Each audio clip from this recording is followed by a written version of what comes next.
intelligence from the different agencies. So there has been a lot of lesson learned. I think there was a lot of lesson learned from Iraq, and I think you're seeing a lot of that go into what's happening in Iran. Obviously, there's a large stigma behind not getting into a forever war, and the president's been very clear that he's doing limited operations to go in and take out their nuclear sites and their air defense capabilities. But you can tell politically that there's a strong push against any type of involvement that would take a long period of time. Have we succeeded in Iran? I think we succeeded in taking out their nuclear capabilities, although it's hard to know exactly what has been hit because everything was so far underground, and obviously we don't have assets on the ground there to go into those sites, which is part of the reason why the president and part of the negotiation wants to get the nuclear dust and kind of get in and see what's left of those facilities. Their Navy is destroyed. Their air defense artillery has been completely annihilated. We have air superiority over the country. I think the president wanted to get them in a position where they were basically decapitated from an air defense capability. Their leadership was taken out by Israel to try to get them to the table to negotiate that they'll never get a nuclear weapon. We're not going to allow them to get to a nuclear weapon. But anything in the Middle East, having served over there, always gets much more complicated and intricate than that. So after the we're in a kind of technically a ceasefire right now, although there's some skirmishes going on. I trust the president. I trust what he's doing. I do believe that we've taken out a significant amount of their capability. You saw these type of protests that we've never seen in the history of the country. You've seen protests in the country, but not at this magnitude. Like, in Iran, you mean? Yeah, like 30,000 people protesting their regime there. And they supposedly shot them all. Yeah, a lot of them were murdered by their regime. And we haven't seen any of those protests since the war began. Well, they shut down their internet. I mean, they shut down everything in their country. It was even, they were deeming it a crime if you got your hands on a Starlink to try to be able to communicate outside of Iran. And if you were found with a Starlink, they were killing people with Starlink. So it's hard to get information from inside the country and video from inside the country that's not from satellites. But yeah, it's a pretty challenging environment right now. But I feel confident with where the president's at. So that's how a member of the House Intelligence Committee answers that without saying that you had access to information or were briefed or whatever. I wanted to ask you that question and follow up by saying that you are on the House Intelligence Committee, and which dovetails into something else I noticed on your website, which I thought was kind of interesting, is you guys had, I guess it was an intelligence hearing in Florida. In Tampa? Yeah, in Tampa. Tampa, of course, we have a military installation in Tampa. Yep, SOCOM, CENTCOM's there.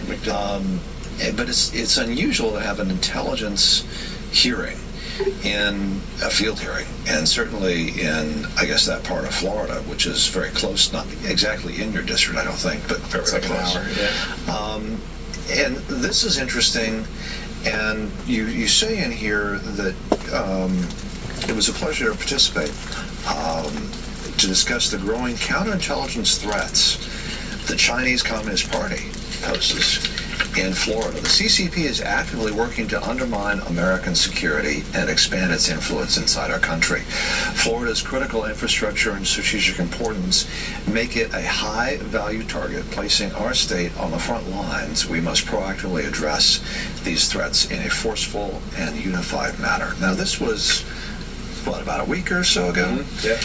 So now we have this announcement that the mayor of a town in Los Angeles County called Arcadia, which is on the other end of the country, was actually a CCP agent and was found guilty. So is that really happening in Florida? I mean, yeah, this is actually happening in places like Tampa. There was a Chinese national that attempted to detonate an explosive in front of MacDill. You had, and this is all open source reporting, there was a cancer center there, Moffitt Cancer Center, that had some leadership that was selling like research secrets back to the Chinese Communist Party. They're based in Tampa.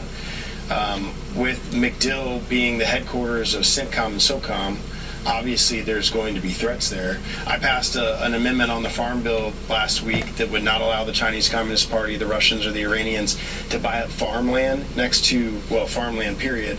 But what they're strategically trying to do is buy up land next to our military installations so they can surveil. There's you just mentioned the fact of this LA mayor working with the Chinese Communist Party. There are our intelligence leaders have said the Chinese Communist Party is the #1 national security threat to the United States. They have been building their military. They have operatives in the country.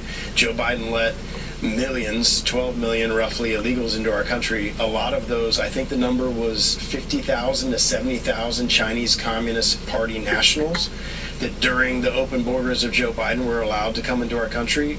We don't know where all those people are. I can guarantee you those are assets for the Chinese Communist Party that are trying to infiltrate, gain intelligence, and sometimes kinetically do things like you saw attempted. There was an explosive attempt. Thankfully, it didn't go off. He lit the fuse, but it didn't detonate. So, it's what's crazy is people don't see it every day. They don't know. We have a free country.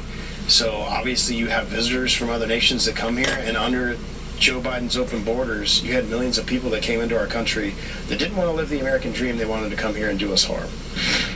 When we come back, Congressman Steube reacts to the shocking case of a California mayor accused of acting as a spy for China. Don't go anywhere.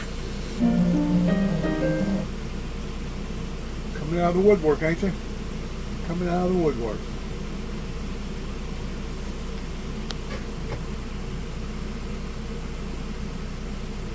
Right now for this deal is to solve a problem that was created by the war itself. On February 27th, as you outlined, the Strait of Hormuz, that was the day before the strikes, it was open. And now we're trying to get right back to that. We're not even talking about trying to open it and say, can you please take the tolls out? Yeah, exactly. But there's no getting it open per se, right? Exactly. Even if there's an agreement tomorrow, right, it's still going to take an enormous amount of time to get oil to whatever destination it's intended to go Can you to. explain why? Because, the way the president, and I've heard other members of Congress just say, we just got to get this thing open again, as though it's like we're going to turn the spigots on and we're all going to show up with buckets. Well, if you're listening to oil company executives, they are saying that not only will it take time to get oil to its ultimate destination, but we've drawn down so much in our available supplies here, Japan, China, Europe, that we could see a crisis of supply even if the strait were to open tomorrow around the world. And that's true for fertilizer, it's true for other materials that pass through the strait as well. So we're not even sure if in the 30-day or 60-day period the strait would reopen while they're talking. So we have no visibility around that particular issue, which heightens everyone's concerns about supply shocks. There's 60 days of very rough negotiations to come on the nuclear program, and the Iranians aren't budging on that. Iran is going to emerge stronger from this war. They can take control of the Strait of Hormuz, shut it down, and the most powerful country on earth, the United States, can't stop them. Do you think that's how the world sees us? Yes. If you look at Iraq, and then Afghanistan, and now Iran, we look incredibly weak. This is 3 times now these massive wars, and this one was just, we're going to drop bombs and you're going to give up, and that obviously didn't work.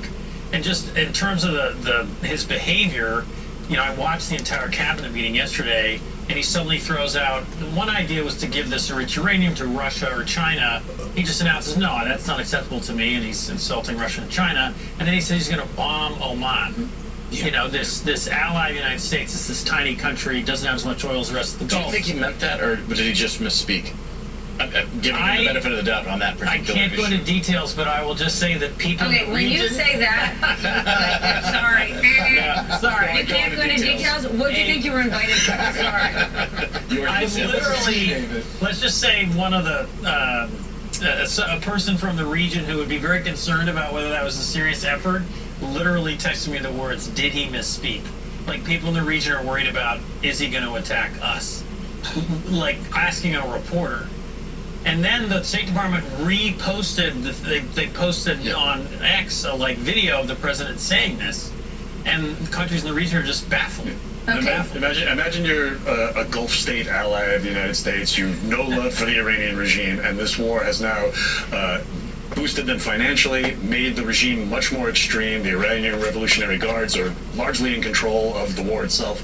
And now, flying off the handle, idle threats about bombing another Gulf ally. Okay, then imagine you're someone else. Imagine you're a Republican running for office in the midterms. How many days away did I say? 158? What are you running on? We're running on probably going to play the hits from the last election. Probably going to run on socialism. Going to talk about Zoran Mamdani as much as possible, even if whatever the mayor of New York City is doing has almost no effect on anyone else in the country. Probably digging up some culture war red meat. Bring up trans people playing sports. Talk about crime, even though crime rates continue to drop nationally. The FBI's data that came out last week showed a huge drop in crime just from 2024 to 2025, which cannot be credited to any federal administration. So, Okay, but doesn't it get tricky when you start to throw bombs at this idea of socialism? When you actually lay out what this administration is doing, Ron, they're the ones who are partaking in activities that don't support free markets and capitalism. If you look at the K-shaped economy, if you look at the rich getting richer and poor getting poorer, it's not the Zoran Mamdani movement. It's what's happening at the tippity top that's pushing so many people in this country to say this country doesn't work for me. And then you watch how the grift is happening within the White House, and people say this isn't the kind of capitalism I grew up loving, and certainly not you. And yeah, so we've got stock prices at record levels, but we still have inflation that's at multi-year highs. We have wages now rising more slowly than inflation, which affects the 80 to 90% of the country in a meaningful way. The top 10%, as we've discussed many times, accounts for 50% of consumer spending. And so people aren't benefiting from the areas of the economy, whether it's data center build-outs or stock price appreciation. Those people aren't benefiting from any of that. And they're concerned that AI is going to take their jobs on top of it. And so there's no real policy in place in this administration that's helping the average American. I'm a Democrat. Some Democrats have now floated this idea of Project 2029, right? Their version of Project 2025. I turn to you. You're the person who in many ways introduced us in detail to what was detailed in those pages. You told us what was to come, and now we're living it. Do you think it could work? What do you think of them sort of borrowing this idea? I might have some, surprising thoughts on it to some. I'm actually not 100% sure it should even exist. Yeah. Especially not in this branding. I wouldn't co-opt the branding of a far-right authoritarian blueprint and call yourself that as well. I think it opens yourself up to attack. I also think if you're not doing it within coordination with the Democratic Party, the future candidate could be tied to some of these policies, as we saw in 2024, Trump was attacked for, even though his entire former administration was crafting it, so those attacks were justified. So what I do think is that, from what I've seen from some of the leaks to the Bulwark, where this new, I don't know the people involved. I'd love to talk to them if I could, but what I see is that some of what they're teasing, they're talking about the annoyance economy. They're talking about some things that aren't like that big and bold. What I would say, if they do it, don't name it Project 2029. And then create a bold vision about rebuilding the federal government, about reinstilling trust, about fixing this K-shaped economy, like a bold redefinition of what it means to... Hold. Sorry. I need to turn to you because I only have a minute left, and I want to be sure I asked you. Former Attorney General Pam Bondi gave closed-door testimony to Congress today about the Epstein files. She seemed to try to shift at least some of the blame, the way the documents were handled, to Todd Blanche. What is your reaction to this? It's another example. There's two Americas. There's, we don't have to obey the law. We can hide, our friends, protect our friends, and blame it all on Todd Blanche. But isn't the absurd irony of that is that was the birth of MAGA? The birth of MAGA was this idea, there's one form of government for them, there's another form of government for us. Like, this is what we're experiencing right there is why MAGA was born. Yes, and it's the complete opposite, and it's gotten worse, the inequality. They shouldn't be talking about Project 2029. Affordability. Affordability is that young mayor in New York talks about. I mean, from what I saw about Project 2029, it was pretty uninspired. It's pretty vague. It's the words "good government" come up several times, and just the What does that mean? Exactly. But to change it too. And I'm not sure really at this juncture that's the road you want to go down when people are literally complaining about not being able to afford groceries, gasoline, insurance, childcare. and the like. And the destruction of a lot of institutions that I'm sure some Americans do miss. Like you could even make a case that, like, hey, we could reboot some funding for public television, public broadcasting. You could say we could bring back U.S. aid, you know, and we could bring back an Ebola response. You know, there are specific things you can say without resorting to platitudes and saying we'll deal with the important stuff down the line. Yeah, they can rebuild what was broken and reinstill trust and create programs that actually lift up everyday Americans, working people. Pretty simple. Nobody's going anywhere. When we come back right after the break, we're going to look at how much the Iran war is actually costing the American people. So long, bigger tax refund. Money. Last I heard was like $1 billion a day. I don't know if that changed. And apparently enjoying the company of the Chinese. On the one hand, when being on the Intel Committee, I'm sure you're exposed to a lot of intelligence, which gets into some detail about what their plans are, what they're actually doing. The word frenemy kind of comes to mind here. Is that what we're talking about? Well, there's so many things with China.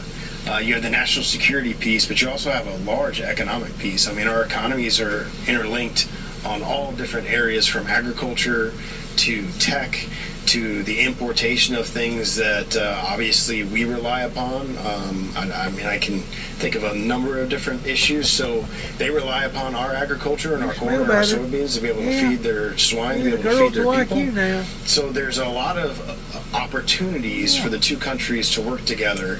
But it's no secret that they're building up their military at a pace that we have not been able to keep up with, because we've gone between Trump's administration and Biden's administration, Obama's administration, where they weren't building up our military service and our military vessels, and the Chinese have been doing it for decades. So I believe we're behind as it relates to that. It's not a secret that they're building their military at a capability to be able to do something both from a significant defensive posture and from a significant offensive posture. They've tried to infiltrate and continue to try to infiltrate our intelligence communities, our communications, and all the different things to try to gain access not just to intelligence of the government, but also intelligence from the example I gave you with Moffitt Cancer Center and cancer research. If they can buy in and get information from a research perspective, they're all over that. So I think if it was a democracy, we would be working together on a lot of different economic issues. But because it's a communist regime that obviously doesn't support freedom and democracy, and is building their military and obviously doing things to try to undermine the national security of the United States, every communication and every agreement that we would have with them we'd have to look at it with our eyebrows up. What can you tell us about that balloon that floated over the country? Well, it should have been shot down immediately. It flew over strategic military bases. It flew over strategic nuclear sites. It was a Chinese communist balloon. People don't realize the size of this thing. It was the size of like 2 football fields. You can't tell me. Do we know it was from China? It was yes, China? Yes. They know where it was launched from. I don't understand why Biden didn't shoot it down immediately, or what they thought was going on. I mean, we had notification of it before I think it even got to Alaska, which means the president had notification of it before it got to Alaska and waited for it to traverse the entire continental United States before they shot it down. So during that time, all of the information that they were acquiring was in real time being sent back to the Chinese Communist Party. That was a complete failure in leadership by the Biden administration. But that's another great example of what the Chinese Communist Party is doing. They're also watching how our military and the equipment that we're using in the Iranian war and the Testing. They're seeing that. Can't get into too many details there, but anytime we're kinetically involved militarily, they're obviously watching that and seeing our procedures, seeing what type of equipment we're using, seeing the capabilities of the equipment that we're using. I think they were all very surprised of the operation that occurred in Venezuela because of their relationships, the Chinese's relationships with Venezuela. With the capabilities for us to be able to go in there, get Maduro out, and get out with basically I mean, there were shots fired, but we didn't lose any officers, and we were able to go in there, get Maduro, and get out. I think that surprised them. Congressman Greg Steube on the possibility of a third reconciliation bill, when it can happen, and whether Republicans can get it across the finish line. You won't want to miss it. Well, probably the way China looks at the Venezuela deal is that, well, they had to get lucky sometimes. That's probably the way that they look at it.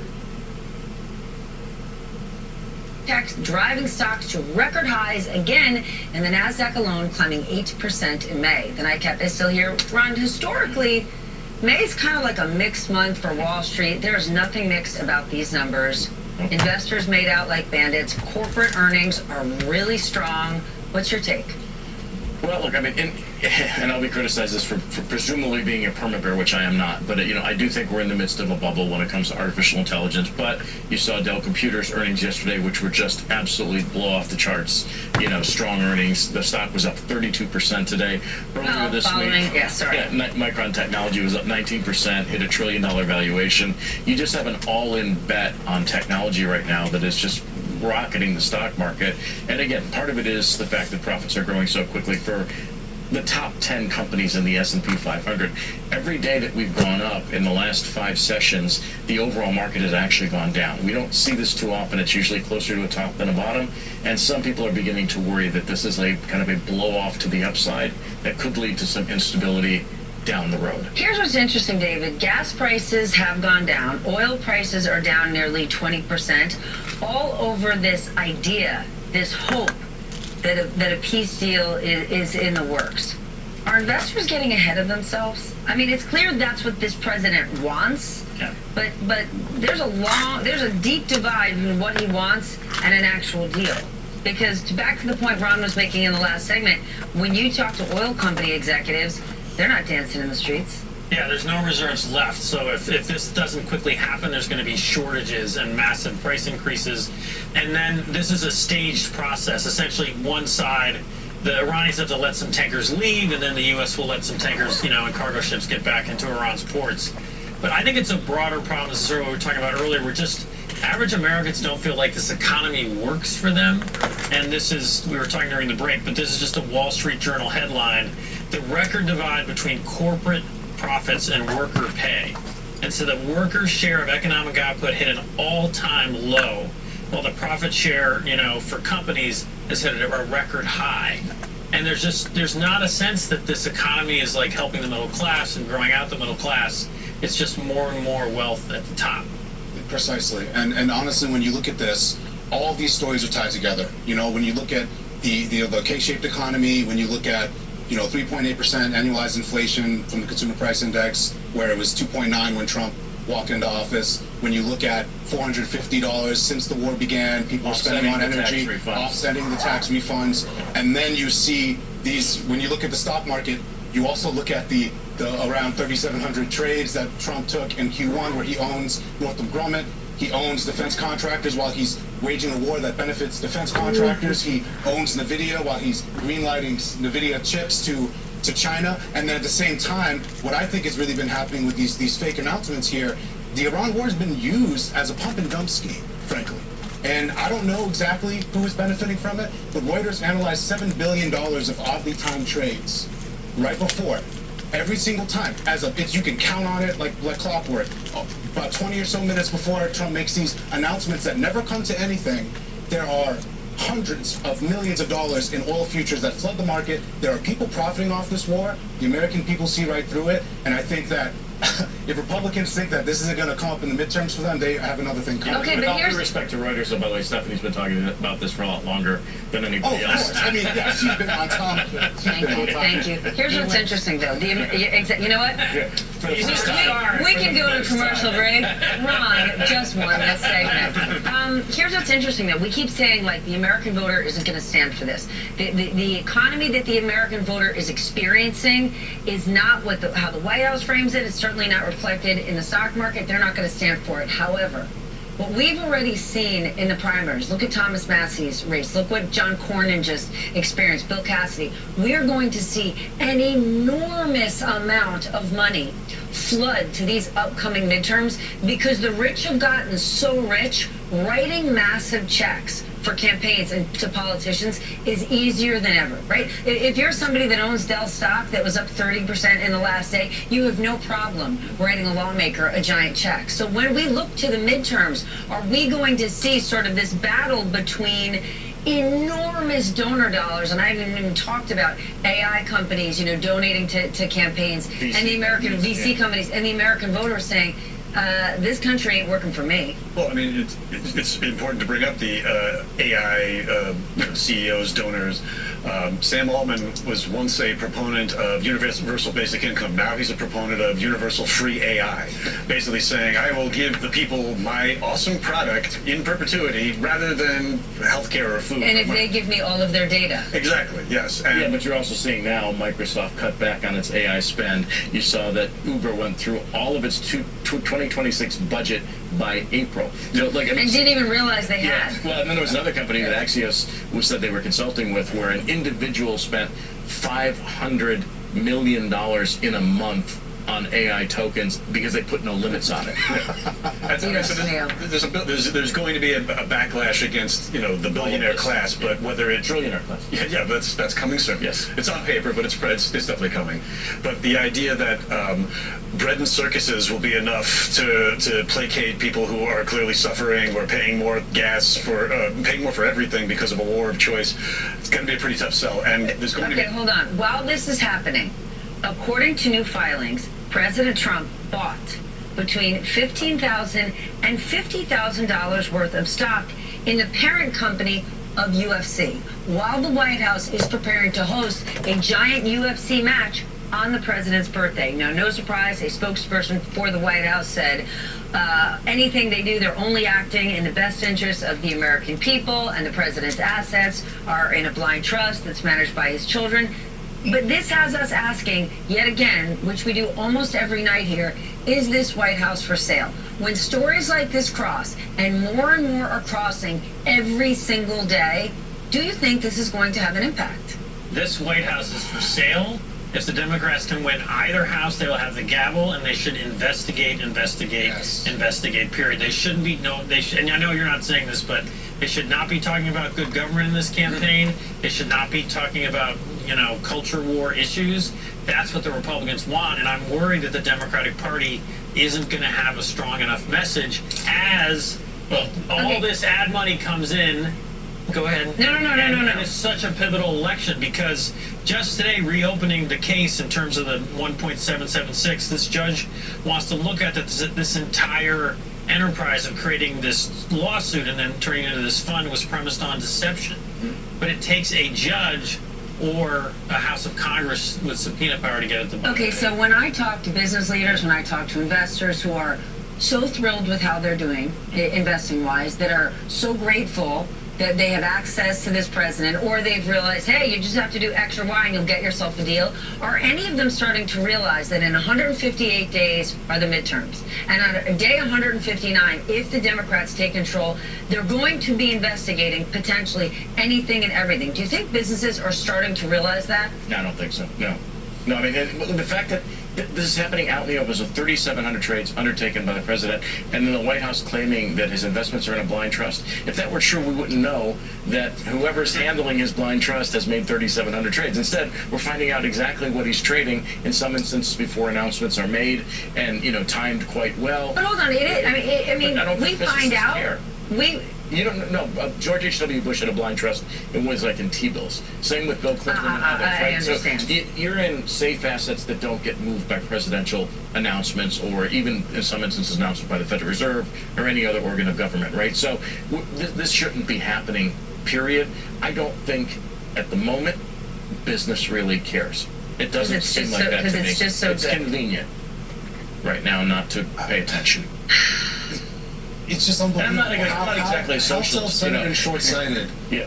are these business leaders to think that this is just going to go on and on and on as if they're not contributing to potential a bubble, as we've talked about. I think with the AI as well, like some people are using CDOs. I'm seeing weird stuff with the SVPs. Oh, yeah, SVPs. We have Facebook and Not to get in the weeds. Yeah. We have Meta doing this weird. They're doing this circular lending. Well, they're also using off-balance sheet Exactly. Okay, financing. this is too nerdy.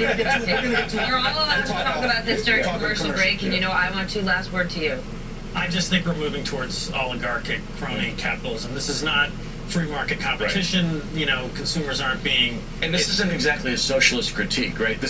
We would like to see free market capitalism with guardrails. But this is the exact point. This is the exact point. Those who are saying, I wanted to go Trump because we're pro-business, this is not free markets capitalism. No way, no how. Everybody is staying right here. When we come back, from the $250 bill with the president's face on it to government buildings the president loved.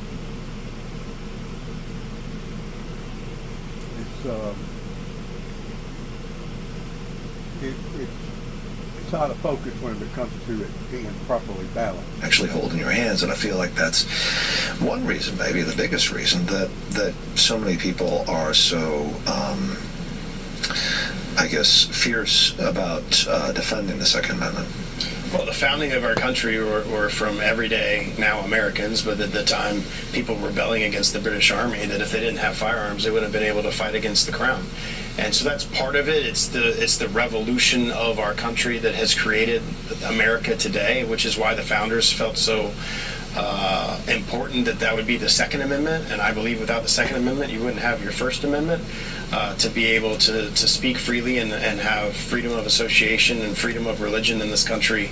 And I'm a big constitutional conservative, and so I think anything that is constitutional issues, which is why conservatives rally behind those type of issues. They rally behind free speech, they rally behind your Second Amendment rights, and those are big issues to Republicans. You mentioned constitutional. Explain constitutional carry and where that is as far as affording people Second Amendment rights throughout the country. So in Florida, we now have constitutional carry. So constitutional carry is you don't need an actual license or a permit from the government to carry because the Constitution is your license. The Second Amendment, as long as you're a law-abiding citizen, affords you the right to carry and protect yourself and your family. And in states like Florida, we have constitutional carry. Now, I still have a concealed license permit. I choose to go through the permit process so that I can also have reciprocity in some other states. Like Virginia, I don't know if they've changed it with the new governor, but Virginia has reciprocity with Florida's concealed carry statute. But in Florida now, you don't have to have a concealed carry permit to be able to carry because it's a constitutional carry state. I don't know if we filed it yet, but we're in the process of filing a constitutional carry with all the comments that were made about D.C. I mean, D.C. is like where our capital is. You should have constitutional carry here.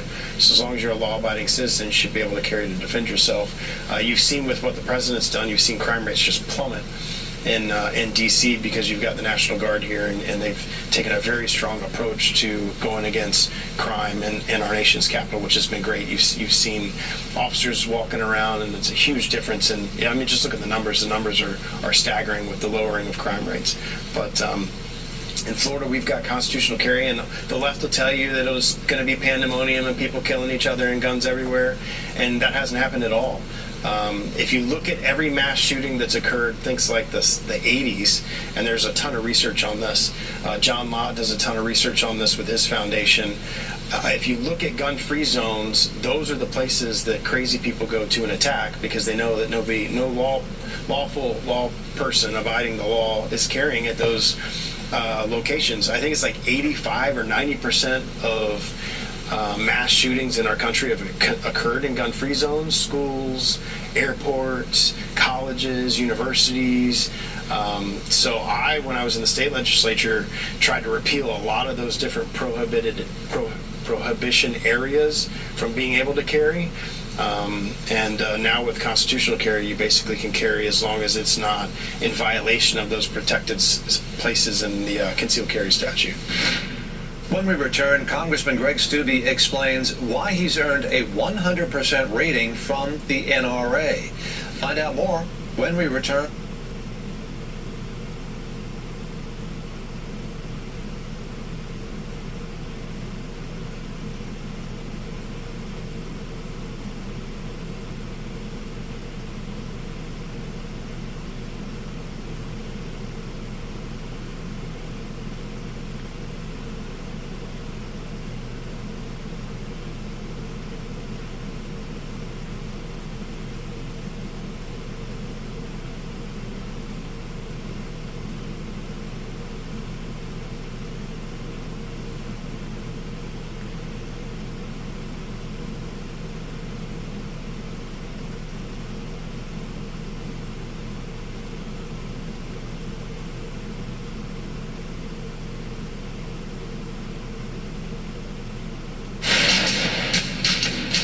One of Trump's second-term priorities, remaking the nation's capital in his image, well, it has hit some roadblocks. Today, a judge ordered Trump's name be taken off the Kennedy Center and temporarily blocked it from being closed for repairs. The administration now has 2 weeks to remove the president's name from the building. That cost money and time. Trump railed against the decision, but said he was going to work with Congress to transfer control over the Kennedy Center back to them. Meanwhile, House Democrats are planning to introduce a bill to prevent construction of a 250-foot arch the president proposed near Arlington National Cemetery. Virginia Congressman Don Beyer wrote, quote, Trump's vanity project would waste taxpayer money, brazenly violate existing law, and become yet another vehicle for his corruption. The nightcap is still here. Okay, Joyce Beatty had her voting rights on the Kennedy Center board restored as part of the court ruling, and I want to share her statement because it read in part, Trump has desecrated this sacred memorial for his own vanity. Here's the thing. Vanity seems to be the theme here, and I get it. When I talk to a lot of the people that I cover, they're like, who cares? You know, we're so happy about the Trump accounts. Fine, let them be called Trump. He wants to put a big sign with his face on it. What do we care? That's easy to say when you're living high on the hog. But we have people that are struggling to make ends meet, put food on the table, pay for health care. Is this not a horrible move politically? You'd think. I mean, the triumphal arch is so over the top, and the estimates are, the most conservative estimate I saw was $100 million. This is the kind of stuff where a real Department of Government Efficiency would be fantastic. If there was somebody to take chainsaws. I haven't even thought of that. Yeah. Think about all these vanity projects and Doge. Right. If you had a Doge that knocked off the whole defacement of the Kennedy Center, that was not going to waste money minting $250 bills, that wasn't going to create a tacky arch in the shadow of Arlington National Cemetery. This is all kinds of stuff where ballroom, yeah, we get all that stuff, but like there was always Republican and conservative outrage that Democrats were disrespecting the office. Obama wore a tan suit in the office. He put his feet on the Resolute desk. There's actual defacement of not only the White House but the Kennedy Center, and now it looks like the area around sacred ground, Arlington National Cemetery. But just think about this split screen, and I get it, not everybody watches the same news or the same information, but California Congressman Sean Levin pointed it out earlier today. The People's House, the White House, now has a fight cage outside in the front yard and a wrecking ball out back. Of course, this is in reference to the UFC fight stage, and then a wrecking ball for the ballroom in the backyard. How does this work for the American people? Who is saying to this president, right on? I do think there's a base, and we saw it in the primaries, that says right on. And if they're in that sort of far-right echo chamber, this is America at its best, fighting each other, I guess, on the White House lawn. But just going back to the economy, it's just, again here, home sales were weaker, savings are down. Real GDP has been revised down, and there's no, increase. There's actually a drop in disposable income for average Americans. So I do think there's a huge political danger here because. But I guess that's my question with his base, because that original base was never the wealthiest Americans. It was never the tech community. It was Americans who were left out, who felt forgotten. So this is so Roman in the sense that you have a gladiatorial contest taking place on, in front of the White House, and it is a massive distraction to the very items that were just pointed out, that there's economic discontent throughout the country, and you're going to have a series of cage matches on the front lawn there, and you're gilding the White House, you're building an arch. These are things that are historically distractions to take people's focus away from what it is that they are actually concerned about in the moment. Exactly, yeah. Now, you brought up Rome. I was going to say it's giving fall of Rome. Really, that's the energy that's happening right now. Because when you look at this, I think the imagery, like you talked about, the split screen is important because Americans are seeing, they saw the desecration of a White House grounds, right? With this construction of the ballroom. They're now seeing a UFC arena being built in the backyard, all while Trump is trying to put his face on the $250 bill. I mean, if he wants to be the face of inflation, go ahead and put your face on a $250 bill. But, I mean, they're seeing a person who is self-obsessed. He said it himself. He said, I don't think about the Americans' financial situation when making these moves in Iran. He said it himself, and right now he's proving it with this imagery that he is so self-obsessed, so self-focused that he cannot put the good of the country before himself. And Americans see right through this. And on the base point, I just got to say, there is evidence that the base is eroding. When you look at his approvals, when you look at independents, when you look at Republicans as well, people keep talking about this Massey race. I have a flip side take on that. They talk about it as strength. You're telling me the most expensive primary of all time, Trump didn't win 70-30, that Massey took 45% of the vote? How is that strength? That's not strength. And I see a waning president who's the last thing he's clinging on to is relevance in his party as he's approaching a real shellacking. Okay, but isn't there something terribly sad about this? Because our 250th anniversary of our country should be something nonpartisan. It should be something extraordinary. In the last 24 hours, we're hearing about artist after artist who are dropping out of performing at what it's going to be called the Great American State Fair. And they're saying because of politicalness, divisiveness. Isn't this an actual tragedy? That something that truly should bring our country together, this is now what it looks like? Yeah, but our system is failing. I mean, we've had these Supreme Court rulings now. It's going to be open season on gerrymandering where it won't matter where you live. Whether you live in a wildly blue district or a wildly red district, and all that's going to do for those people who have been betrayed, those people who've been betrayed arguably by Democrats in the 90s in China, and now Trump promised to help them, and they're not doing that either. So I just think the danger, this election is so important, is that people just won't vote. And what's interesting about, I'm old enough to remember the bicentennial. Jimmy Carter was in office in 1976, and as divisive as that period was, and Jimmy Carter was not a popular president, inflation was running rampant, and yet the bicentennial celebration was indeed something that brought us together during that period.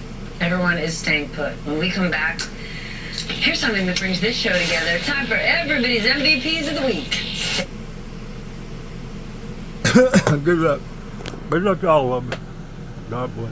Shalom.